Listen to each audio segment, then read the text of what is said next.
Great Pacific Garbage Patch. First discovered in 1997 by yachtsman Charles Moore, the Great Pacific Garbage Patch is a swirling mass of trash, debris, microparticles, and toxic sludge brought together by ocean and wind currents, otherwise known as a gyre.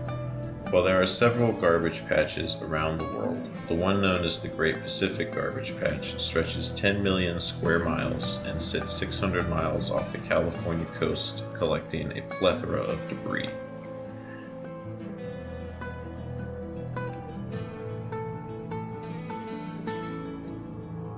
Plastic never disappears, and the human race loves its plastic.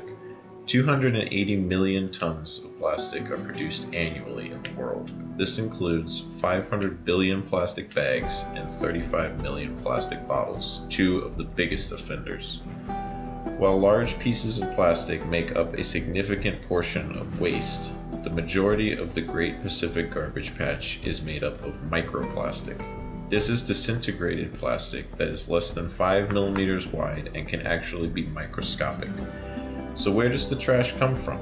It's estimated by Siegler that 80% comes from shorelines. This will be things like beachgoers leaving trash behind, illegal dumping, and other chance pollution. Another 10% comes from the fishing industry, and the final 10% comes from private and commercial boating not related to fishing. When people refuse to properly dispose of plastic waste, there's a very good chance it will end up in the ocean and eventually in one of, if not the Great Pacific Garbage Patch itself.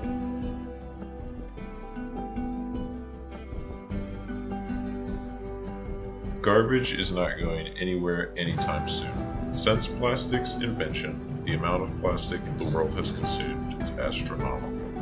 In the early days, the irresponsibility attached to the disposal of plastic could be attributed to ignorance. Plastic, as well as the concept of environmentalism, were new, if not unheard of concepts. It was not until the later half of the 20th century that people started to become aware of the impact they were having on the environment. By that time, the average citizen was fairly set in their ways.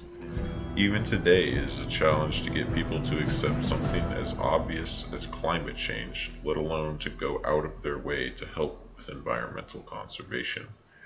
In fact, Blackwell estimates that the Great Pacific Garbage Patch has grown 100 times its size in the last 40 years, including the 20 years we've known of its existence.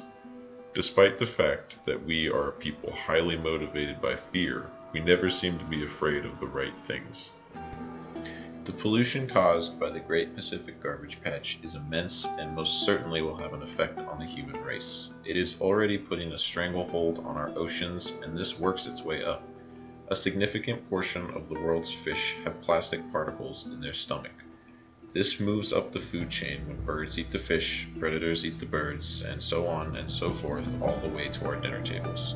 So the question becomes, how do we stop the flow of garbage into the Great Pacific Garbage Patch and others like it?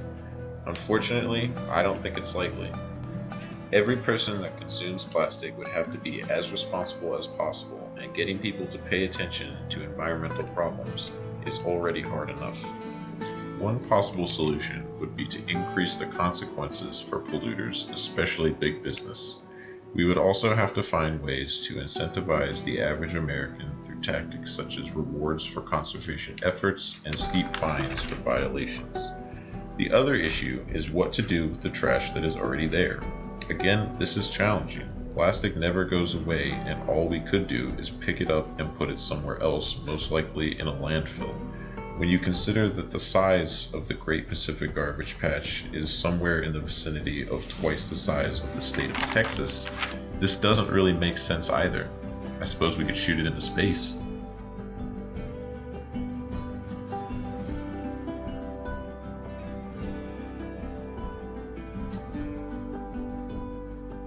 The Great Pacific Garbage Patch is a horrid abomination of our own invention. It has contaminated our oceans and will continue to do so as it grows in size. In order to prevent further damage, we would need to stem the flow of trash from our shores and boats almost immediately. Every individual person has to take it upon themselves to make smart decisions that benefit the environment, even if they don't benefit their time or their wallet. I've been talking about the Great Pacific Garbage Patch, but we must keep in mind that that's only one of several. We must try to look past the odds and find a way forward that's cleaner for the environment.